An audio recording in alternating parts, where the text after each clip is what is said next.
Good evening, folks. Kent Hovind here and the crew at Dinosaur Adventureland in Lenox, Alabama. Drove half the night, got in at 3:30 this morning. I'm a little off schedule here, so I'll try to get some sleep tonight. It is May the 3rd, 2018. If you want to come to Dinosaur Adventureland, come on down. We're having a blast here. You can get baptized here if you want. We still need some concrete dinos, go through the announcements, and then get to an interesting topic tonight. Let's see, if you want to help us build Dinosaur Adventureland or stay open, we're open for free. I told you about the deputy police officers coming today. Yeah, can have a law enforcement appreciation day. Have them all come, bring their families. Be cool for the whole county. So they're all excited about it. Especially when I told them free barbecue ribs. They said, whoa, yeah. Okay. I was taping the last couple of days with Michael Rood, had a wonderful time. He asked me to cover, said, Brother Hovind, would you please cover the flat earth controversy? I said, brother, I have avoided that like the plague for months, but okay. He kept me up for 2 nights at that motel. I should have been sleeping, but no, I had to work on slides and stuff, so I thought, I'm going to share that with you, the stuff I've covered. I think I understand not only the problem, but why this is an issue. Why is this come up? Since 2012, this flat earth stuff has gone crazy. I think I know why. I'll show you. We need about $10,000 for an excavator. It's going to be sold soon if we don't get it.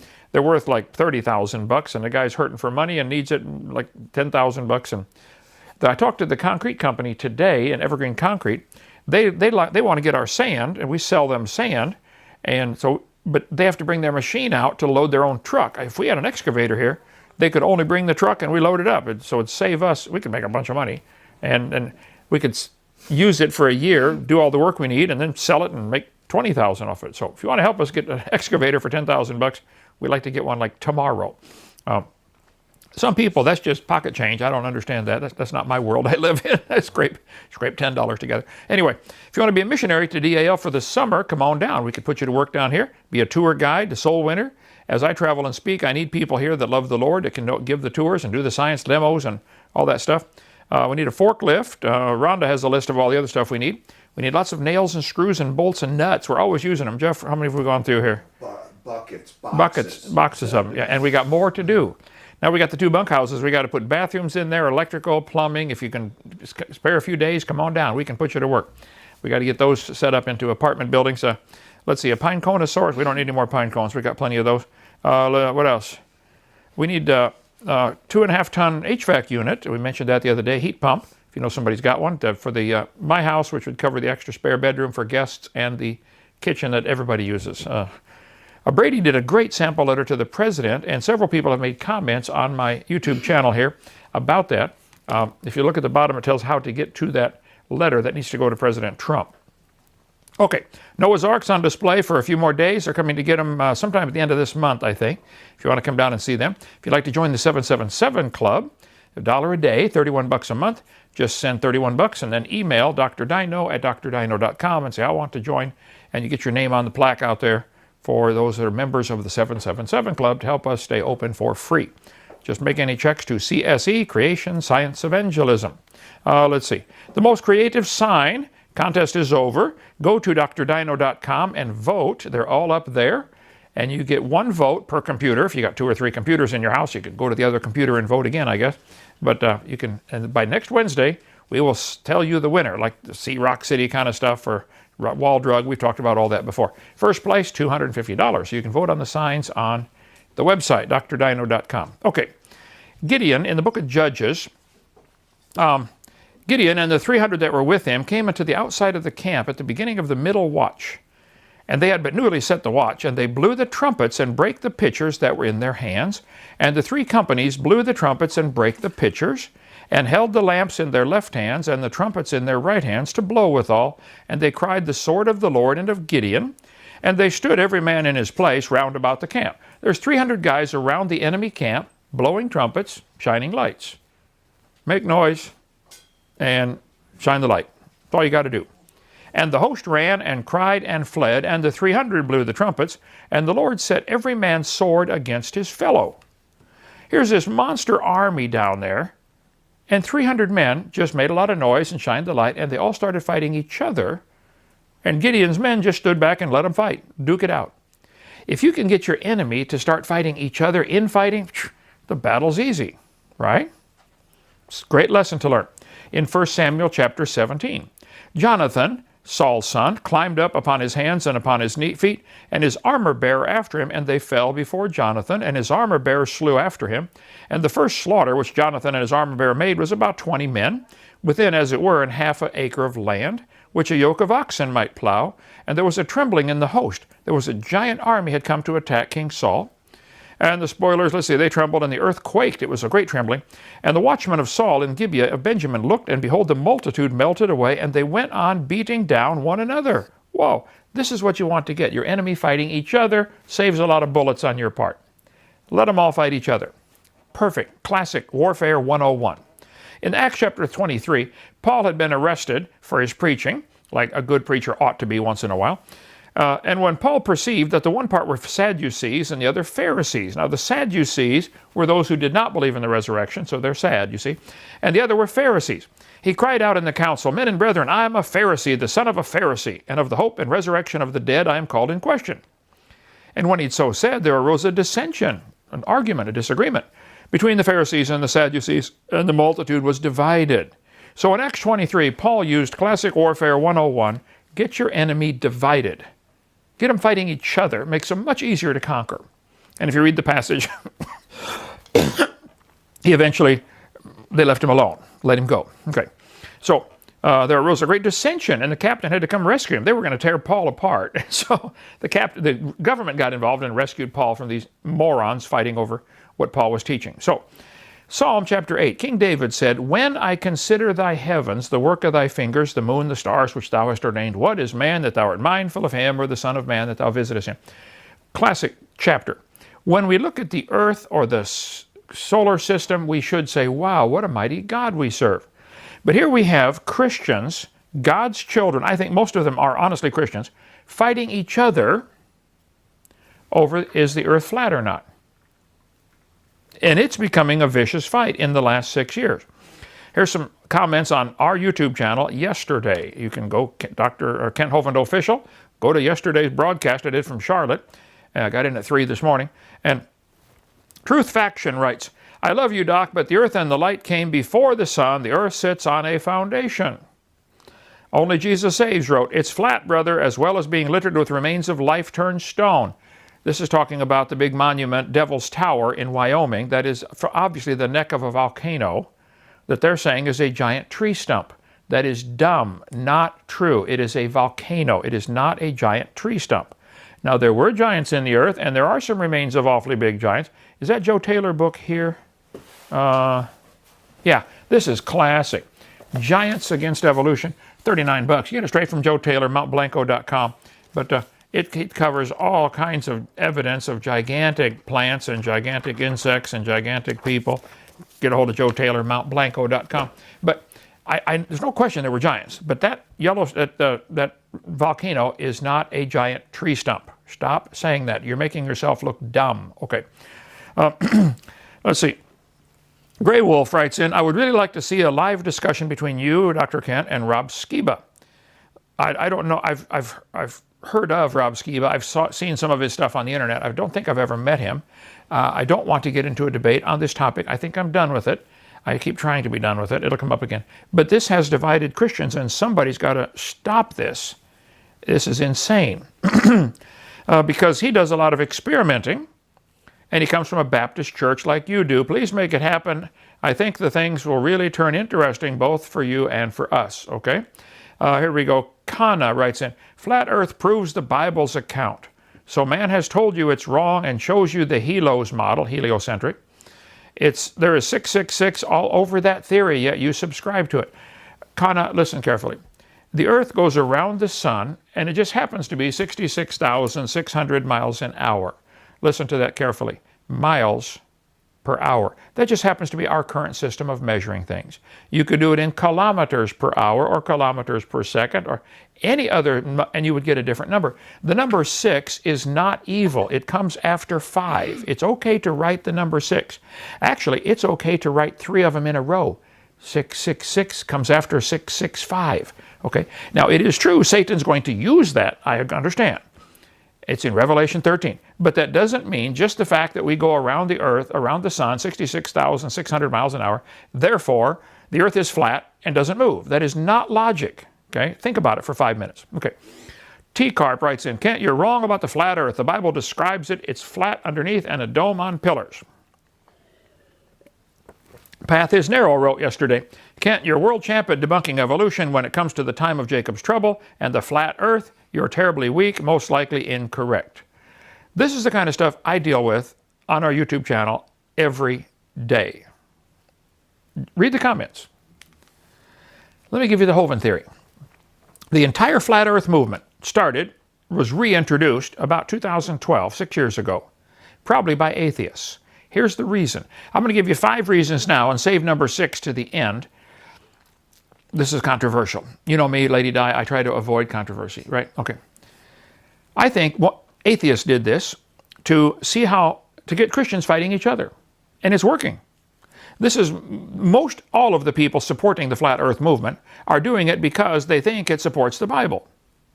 And they're trying desperately to defend the scriptures, like Romans chapter 10. They have a zeal of God, but not according to knowledge. I do appreciate your zeal. I really do. Your knowledge is sadly lacking, okay? It's to divide Christians into warring camps to make them easier to conquer in the coming war. We are headed for a time of tribulation, and it's going to be against the Christians, and it's coming like a freight train, and we'd better get united and stand together. This warring camps is exactly what they want to do. It's working. Number 3, I think somebody wants to show the world the power that they, whoever they, the Illuminati, whatever, have to make people believe anything. They laugh about it. They can get people to believe literally anything. It is bizarre, some of the things people believe. I'll show you some of those in a minute. It's to distract Christians from the real issues like evangelism, like the Great Commission, get out soul winning. Many spend hours and hours and hours on this topic rather than go win their neighbor to Christ. They're more concerned about winning their neighbor over to believing on a flat earth than they are getting them saved. Stop. Think about that. Go read what Jesus said about that. You know how much time Jesus spent on the flat earth? None. Okay. I think they want to discredit the Bible. The atheists would love to get you to believe that the Bible teaches the earth is flat just so they can say, see, the Bible is wrong. The Bible does not teach the earth is flat. I will show you. But if they can get people believing, wow, the Bible teaches flat earth, that whole book must be stupid. That's what they're trying to do. Okay, let me start by saying I greatly appreciate the zeal and the dedication of the flat earthers. Boy, they are dedicated. They haunt my channel. And their desire to defend God's word. I think that's noteworthy. I think that's wonderful. But you're wrong, okay? Paul said in Romans 10, I bear them record. They have a zeal of God, but not according to knowledge. This guy said, flat earth is a Jew hoax. The Bible is dead wrong. If they could get people to believe the Bible teaches the earth is flat, then they could say, see, the Bible is wrong, and it would justify their lifestyle. I don't know if it's a Jew hoax or not, but somebody started this to try to, and the people who started it don't believe in it. And they're laughing at you for falling for it. Is the earth flat? Surrounded by Antarctica, the ice ring, and nobody's allowed to go there because it's off limits and the government will shoot you if you walk in there. There's a great conspiracy. And NASA's all the pictures are lies, and all of your phone map programs, and it's all a big conspiracy. Google's involved, this is what they teach, okay? Everybody's involved. All the maps are wrong. For the last 2,000 years, everybody that's drawn maps of a round world, they're all lying. Okay. Well, first let's define some words like flat. It means smooth and even, without marked lumps or indentations. I think you could take a look just about any place on the world and see it is not flat. There are mountains, okay? Mountain or mountains are mentioned 461 times in the Bible. The Bible does not teach the earth is flat. There are hills. We got one right outside that door, okay? It's only 3 feet high, but it's a hill, right? The earth is not flat. Valley or valleys are mentioned 181 times in the Bible. The Bible does not teach the earth is flat. See, guys, you cannot have a valley if the earth is flat. You cannot have a hill. Hill or hills or the word, when we tried the word up, it crashed the computer. There's too many of those, okay? So hill, hills, or down are mentioned 1,255 times in the Bible. If you have a hill, it's not flat. Think about that for 20 minutes. Go ask your mother to explain it, okay? The waters prevailed exceedingly upon the earth, and all the high hills under the whole heaven were covered. The Bible teaches there are hills. You all agree with that, right? And the Bible teaches there are mountains. Okay. The Bible says he sits on the circle of the earth. We'll talk about that in a minute. And the inhabitants thereof are as grasshoppers. Now hold it. Are people who are made in God's image, Genesis 1, really grasshoppers? Or is this what's called a metaphor? The people, the inhabitants thereof are as grasshoppers. It's called a metaphor. The Bible is full of them. And when you watch Michael Rood's program in a month when it comes out, he interjects right here a whole bunch of other examples from the Bible with his knowledge of Hebrew and Greek, that the Bible is full of this. It's common sense. People do this all the time. The Bible says he sits on the circle of the earth. Is the earth really a circle? Well, it just so happens that I taught geometry for 15 years. There is no such thing as a circle. A circle does not exist except in imagination. It is because if it has any height at all, even the thickness of your ink, if you draw a circle on a piece of paper, your ink left behind has got a certain thickness to it. It is now a cylinder. Right? Technically, there is no such thing as a circle. It's an imaginary construct for geometry, and it's practical, and we use it all the time. But in reality, it doesn't exist. If it's got any height, the thickness of your pencil or pen, it's now a cylinder. I can dig a hole in my yard and show you the earth does have some depth. Okay? It is not a circle. We have dug holes all over. We actually have a post hole digger on the back of the tractor, don't we?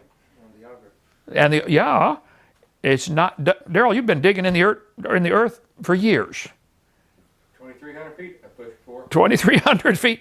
It does have some depth. Therefore, it's not a circle.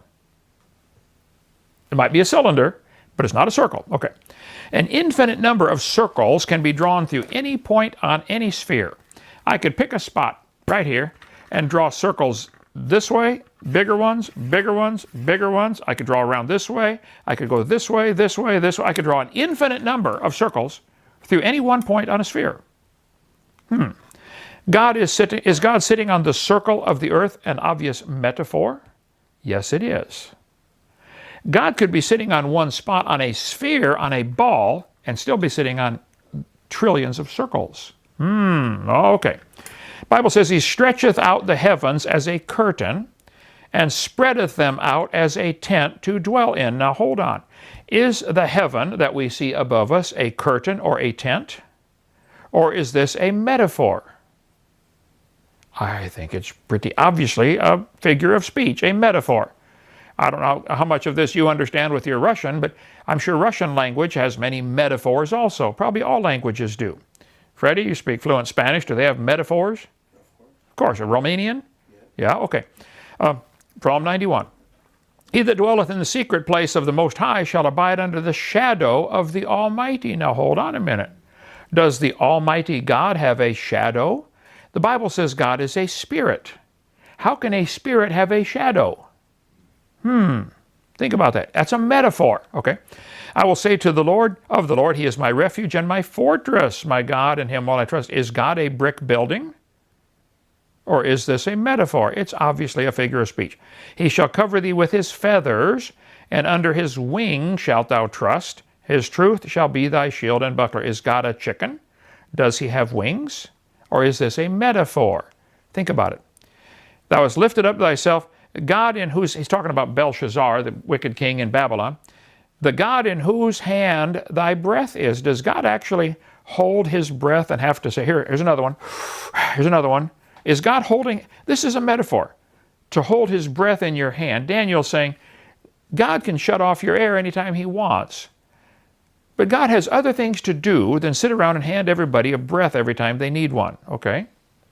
He just made the whole world covered with air, and you can breathe it anytime you want. Oh, man, okay. After these things, I saw 4 angels standing on the 4 corners of the earth, beholding the 4 winds of the earth. Does the earth have 4 corners? How can a circle have 4 corners? So don't tell me the Bible teaches the earth is flat. It does not teach the earth is flat. Well, the 4 winds, the wind should not blow. The only shape I'm aware of that has 4 corners is a tetrahedron. That has 4 corners, okay? Tetrahedron. Is the Earth a tetrahedron? Is the Earth, where'd my cube Earth go? I guess Nick took it in to do some video editing. Okay. It can't be a square either, because a square has 4 corners, but a square also does not exist. It's imaginary. If the square has any depth at all, it's now a prism.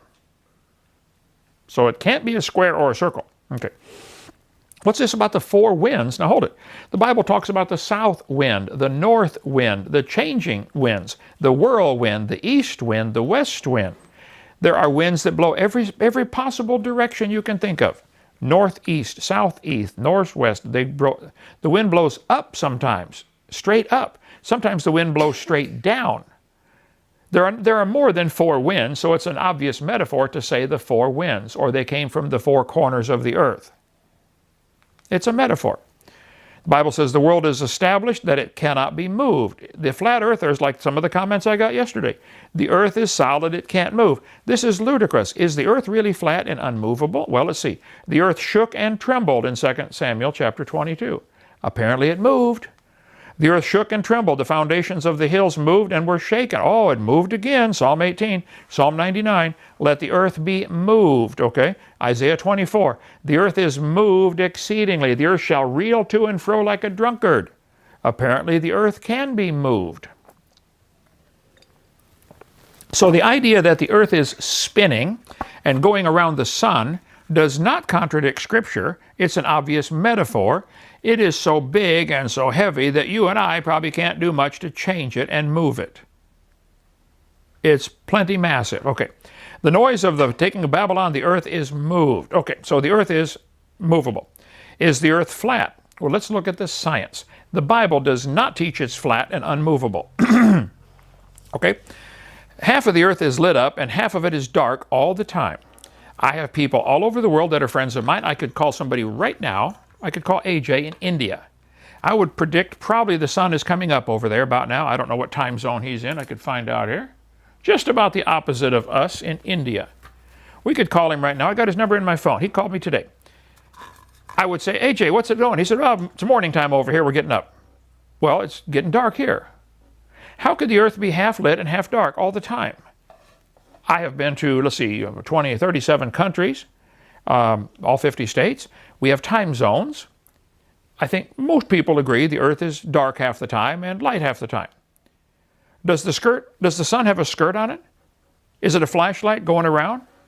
I mean, if indeed the earth is flat and the sun is going in a circle like you guys claim, everybody would see it all the time.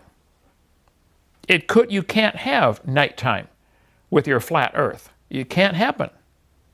Now, they will have an answer to all of these objections. This is what I got such a kick out of this. It is what's called, I call a redneck answer. I will show you redneck fixes. How many have seen those things? Honey, I fixed it. Have you seen that? I'll show you some.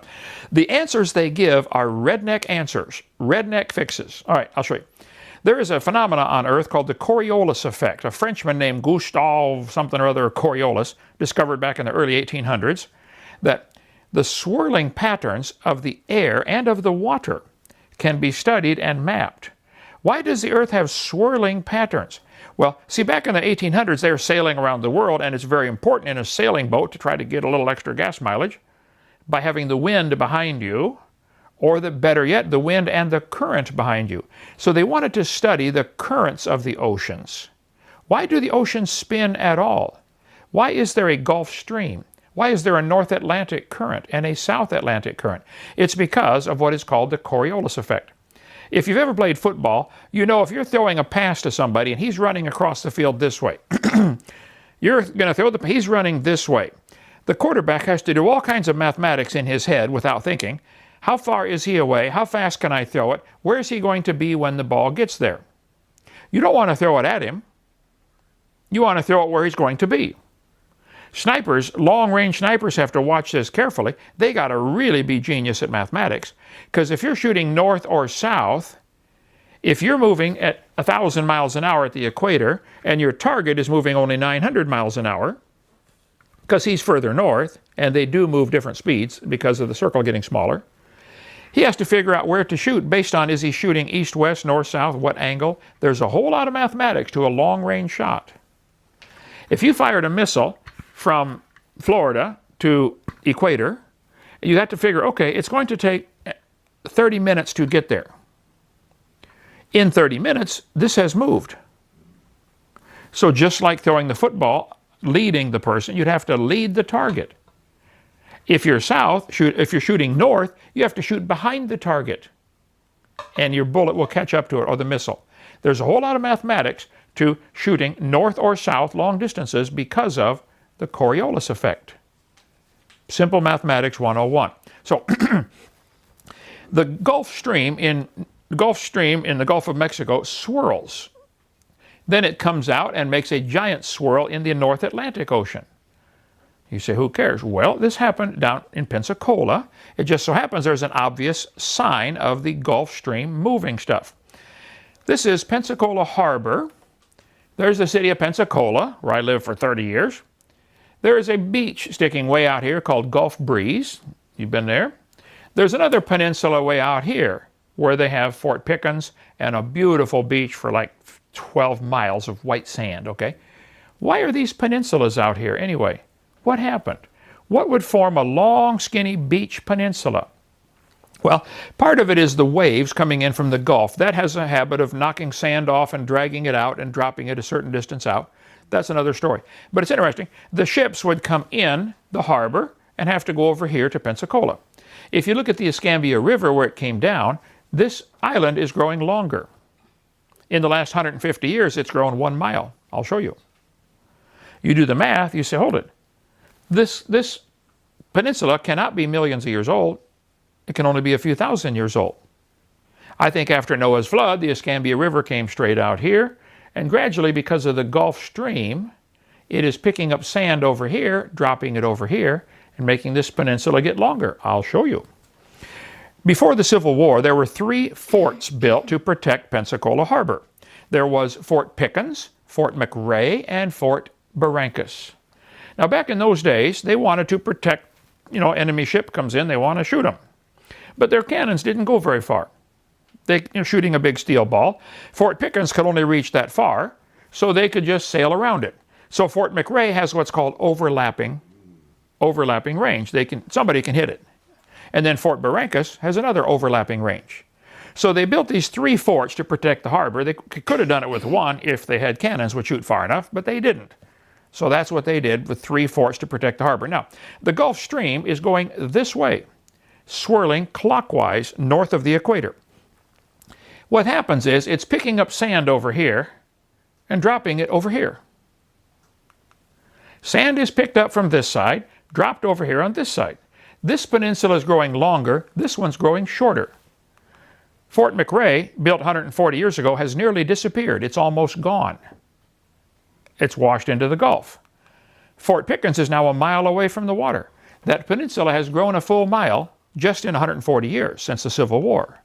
The harbor has shifted over about a mile. Why? Because of the Gulf Stream. Why is there a Gulf Stream? Because the world is spinning. If the world were not spinning, there would not be a Gulf Stream current. Here is the peninsula. There is Fort Pickens, right there, today. Why is it a mile away from the water? Wouldn't it be smart if your cannon can only shoot about a mile anyway? Wouldn't it be smart to build as close as you could to the beach? If you're trying to keep, shoot ships, hello, build as close as you can. Fort Barrancas today is nearly gone. Fort McRae is nearly gone. You can go tour Fort Barrancas if you want. There's what's left of Fort McRae. It's washing into the harbor because the harbor is moving. You go down and see it. Now, water north of the equator swirls counterclockwise. South of the equator, it swirls clockwise. I'll show you. Here's a video experiment. They put a sink right on top of the equator. This is in Ecuador. Anybody can go down there. They drew a line on the concrete right there behind the person. This is the equator. They're going to pour water in the sink and let it drain on the equator. Now watch. Ready? Okay. Look yourself. 1, 2, 3. Now look at the lips. Choose straight down. Straight down. Okay. Vortex. Now let's pick up the sink. Now let's go south. Go south of the equator. 15 feet.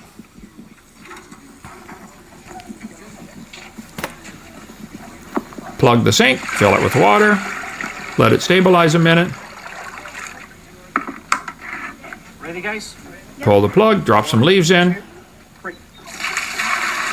Break it up. Here is clockwise.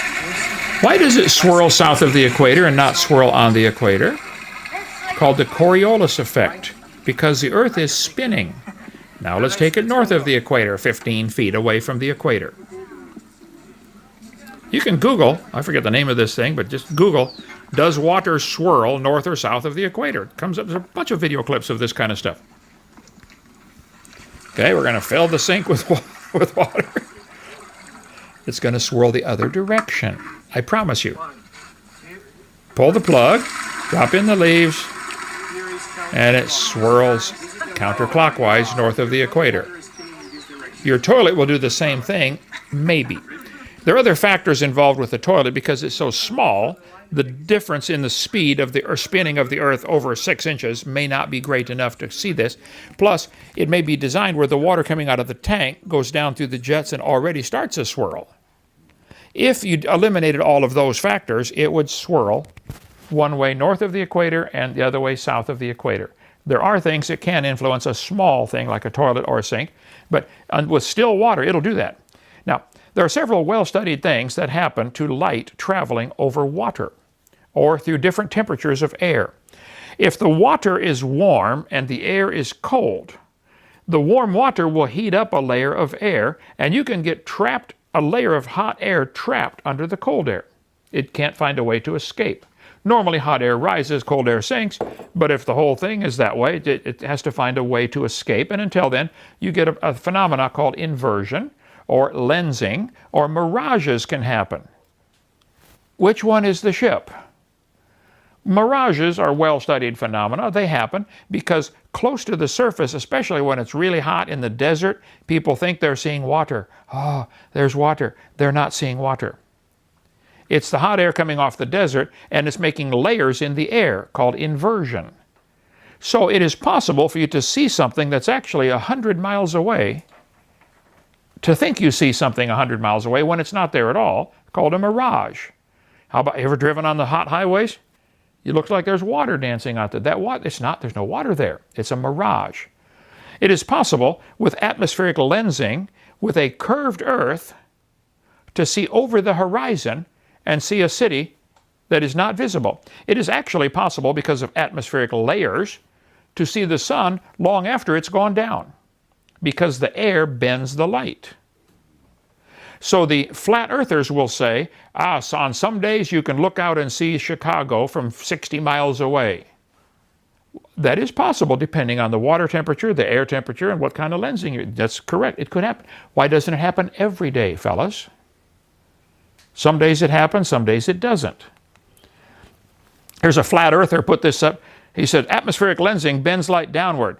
The science is the same as that of a lens. They're trying to say, because you can't always see the bottom story. You look at a tall building across the water, most days the bottom few floors of the building are invisible. You only see the top part of the building, like this picture right here.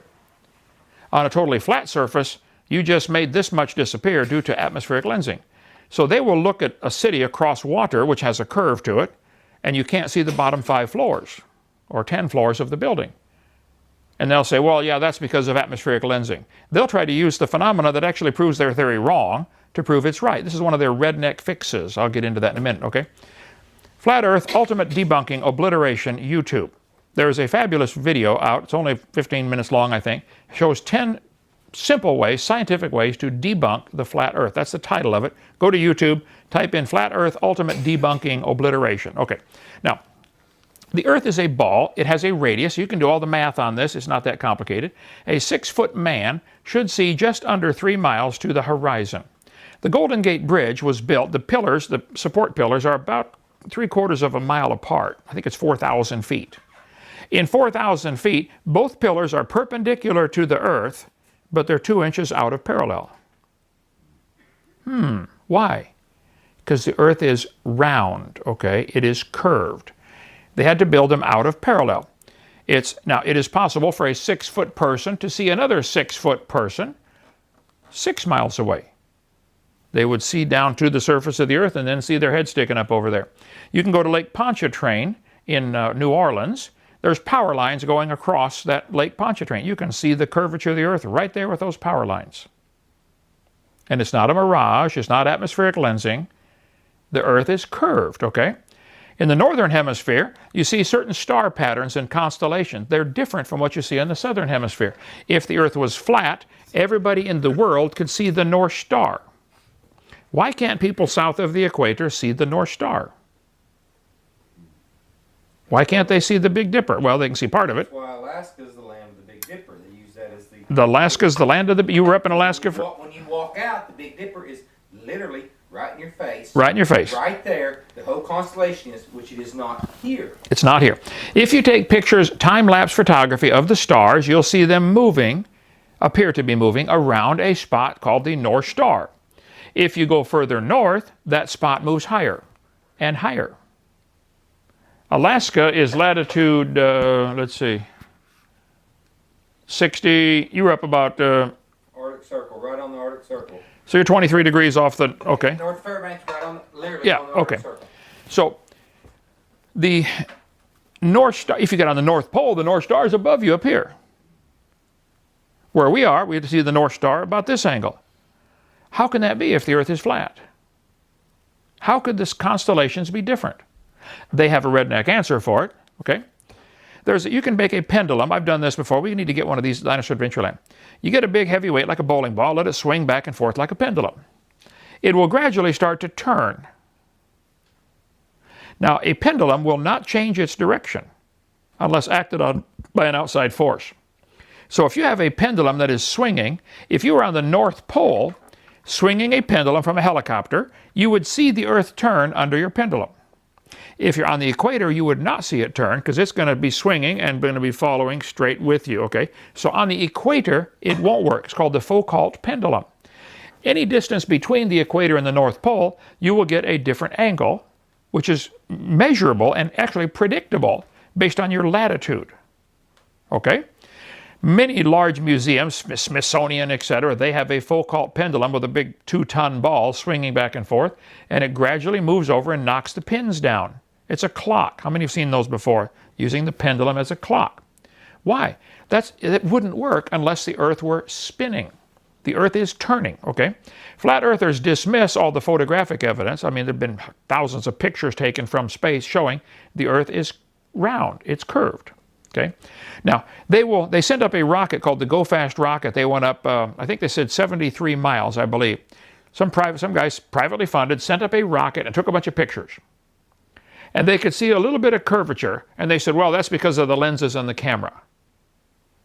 Well, guys, if the Earth is indeed like they tell us, 8,000 miles in diameter, let's make 1 inch equal to 100 miles.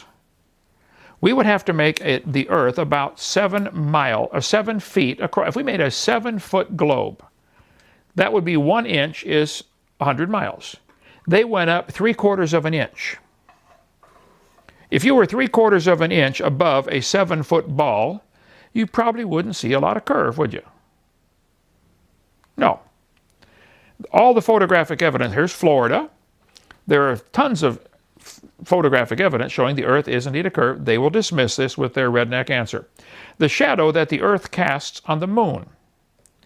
If the moon gets between the sun and the Earth, we have an eclipse where certain people, a little slice of the Earth, cannot see the sun.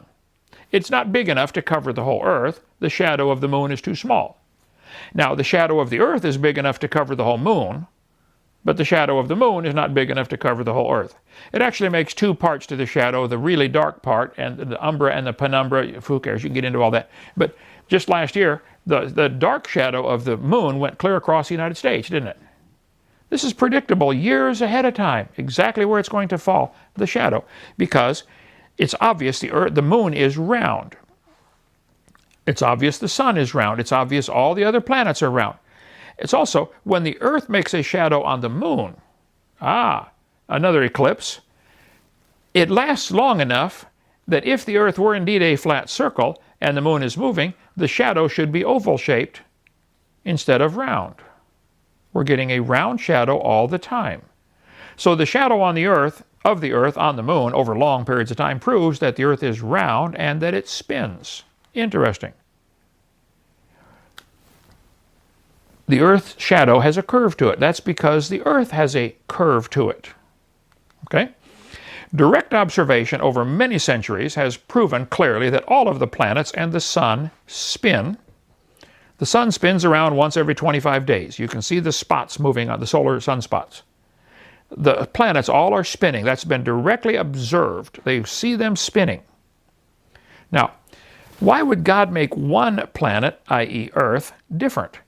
God seems to like to do things the same. He designed most animals with 2 bones in the forelimb and a single humerus and radius and ulna. God uses the same pattern over and over. This is a design pattern that's really good. Most animals are designed with 2 eyes so they get binocular vision, 2 nostrils, 2 ears so they can hear and determine distances and direction of sounds coming from them, and 1 mouth in the front. That's because we have a common designer, not a common ancestor. You evolutionist morons need to wake up on that one. Somebody designed all these animals. Now, a drop of water, when it drips, will automatically pull itself into a circle, a sphere, a ball, for 2 reasons. Primarily surface tension of the water. But also, if water is dripping, each molecule of water is attracted to every other molecule. A little tiny bit of gravity. All masses attract each other. That's what gravity is, the attraction of masses. A large mass will attract a small mass, like the Earth is huge, it will attract a person and pull you down toward the Earth. Even if you're on the South Pole, it pulls you this way, and you don't think you're upside down at all. You're not. I've been to Australia. I didn't feel upside down at all. Because gravity's pulling you perpendicular to the center. So these flat earthers will say, well, if you're on the South Pole, you should be upside down and fall off. You're assuming gravity is out here someplace. No, gravity's in the center, pulling you toward the center. So yes, you can walk completely around a round ball and not even know you're walking around a round ball. If you had a giant round magnet and you had magnetic shoes on and magnetic suit on, you could walk around the round magnet. Think about it for 5 minutes, okay? So if the Earth were flat, just simple gravity would automatically pull it back into round. Because all the particles are attracting each other. It's just like a drop of water, the Earth should pull itself round. It would. Now, because it spins, it bulges a little bit at the equator, like I do anymore, but that's okay. Another story. And because of the slight bulge, it pulls the poles in, but it is so minor, so minor. I think it's about a 20-mile difference. On an 8,000-mile globe, the 20 miles is not noticeable. They say if you took the Earth and shrank it down to the size of a cue ball for pool, the Earth would be smoother and rounder than the cue ball. So that little 20-mile difference of polar contraction and equatorial expansion is insignificant. They say the Earth is pear-shaped. It is extremely slightly pear-shaped because of those things, okay? Because of the spin and the slight bulge. If it were going a lot faster, it would be out like a Frisbee. But because of its spin once a day, 1,038 miles an hour at the equator, 0 at the poles, it does have a slight bulge, but it's insignificant on the big picture of things. You can take we got to do this experiment here, Dinosaur Adventureland. You get 2 lead balls. Lead is not magnetic. It can't be influenced by a magnet. Get 2 lead balls on the end of a rod and hang it from another rod. Then park 2 more big lead balls next to it. Near it, not touching. Just get 2 heavy lead balls. This thing will automatically turn over and touch them. They can actually measure the torsion. How much does it deflect it? It puts a pressure on it because of gravity. The mass of this ball is attracting the mass of this ball. They do all kinds of experiments on YouTube. You can see the experiments. They'll take a ball weight hanging from a spring to measure how much it weighs, precisely to the 1,000th of a gram. Then they just slide a big lead ball under it. Don't touch it. Just slide under it. And all of a sudden it gets heavier.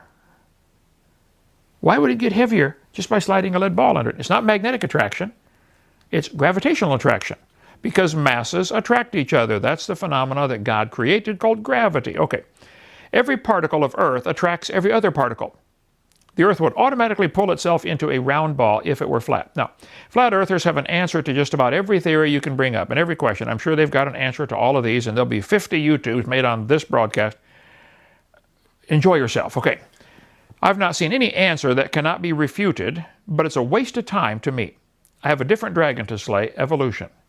The only reason I'm taking tonight's program on this is because, A, we're getting a lot of comments on it, and B, this is dividing Christians into two warring camps. I think it's serious.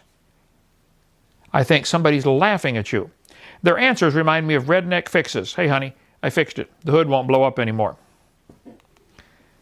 Baby redneck chair and teething ring combination. Hold the baby and give him something to chew on. Freddie, you got a baby coming in a few weeks?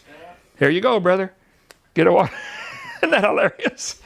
How about this? Lawnmower wheel broke. Ah, it's okay, honey, I fixed it. There, I fixed it. Flat tire, no problem, no problem. How about this one? Redneck fix. I love this. Hundreds of them on the internet about redneck fixes. The answers you flat earthers give to these questions, like, why can't we see the sun all the time? Oh, well, because of perspective. You have no clue what you're talking about, okay?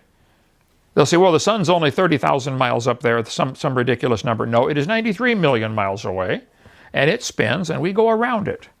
And it's 880,000 miles in diameter. The science is correct on all that. Now, I understand NASA has lied before, and they will lie again, no question. And they're not against starting conspiracies. They started one with the flat earth, and you fell for it. That's the conspiracy. Yeah, that's their... Okay, Hovind theory. I think this was started, reintroduced 6 years ago, to see if Christians would fall for it so they could laugh at them, and they're laughing at you. To divide Christians, and that's working. To show the people that they have power to make them believe anything.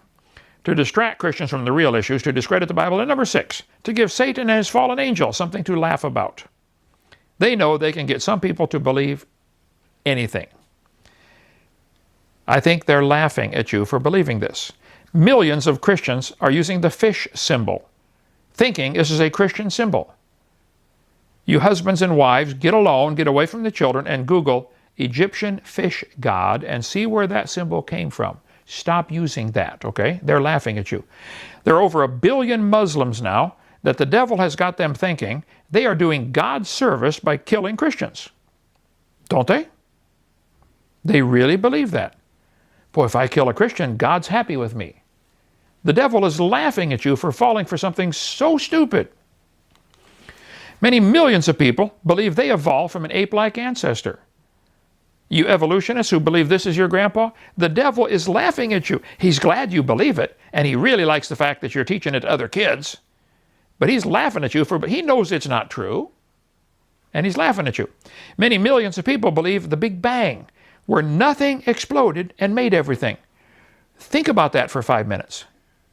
I've had them tell me in debates, they say, well, yeah, everything was squeezed into a dot smaller than a period on a page. You couldn't squeeze a gallon of milk into a dot smaller than a period on a page, let alone the whole universe. What is wrong with you?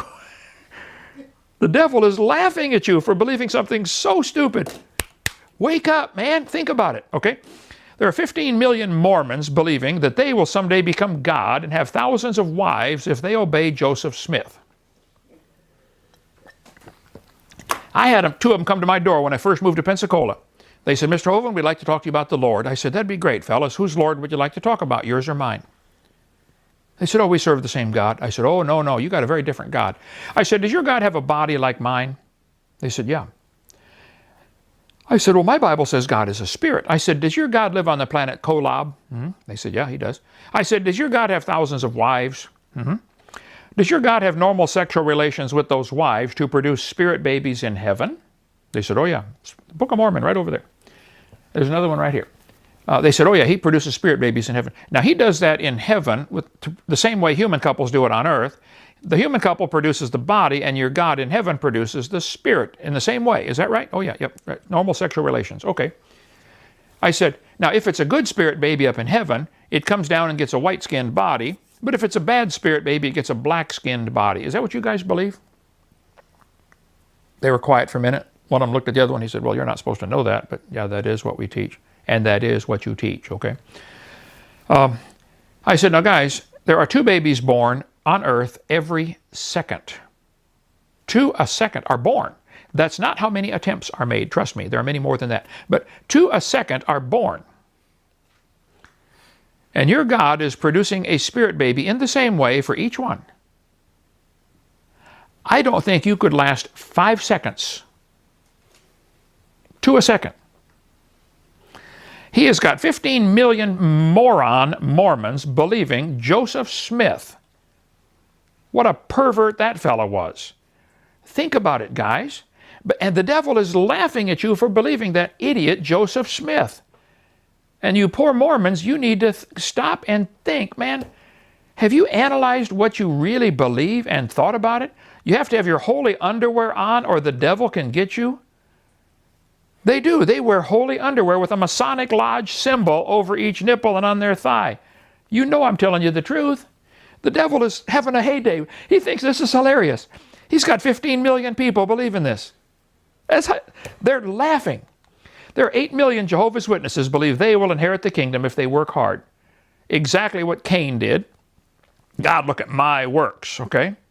The great dragon was cast out, that old serpent called the devil and Satan, which deceiveth the whole world. The devil has deceived so many people in so many ways. So many false religions out there. Which one's right? They're all teaching something else. Evolution's the biggest and dumbest religion I've ever heard of. And he's got how many millions believe that stuff? And push it. Is the earth flat? No. Now, lots of Kansas is flat. Lots of Nebraska is flat. A whole bunch of Texas is flat, okay? The Bonneville Salt Flats are flat. But no, the earth is round and it's a ball. A beach ball looks flat to an ant crawling on it. Doesn't it? And an ant compared to this beach ball, if you took a human compared to the size of the earth, the ant would be about 1 billion times too big. It'd be more like the fingernail on the ant, if they had fingernails, to be the size of the human on a beach ball that size. Of course it looks flat, okay? A basketball looks flat to the ant crawling it to. The curvature of the earth cannot be even visible until you get about 50 miles up. That's simple mathematics. The earth is a ball. It is 7,917.5 miles in diameter at the equator. It spins 1,038 miles an hour at the equator. It goes around the sun, and none of these facts contradict the Bible. The Bible is correct. There are metaphors about the earth having 4 corners. It's a metaphor, fellas. Learn some English, okay?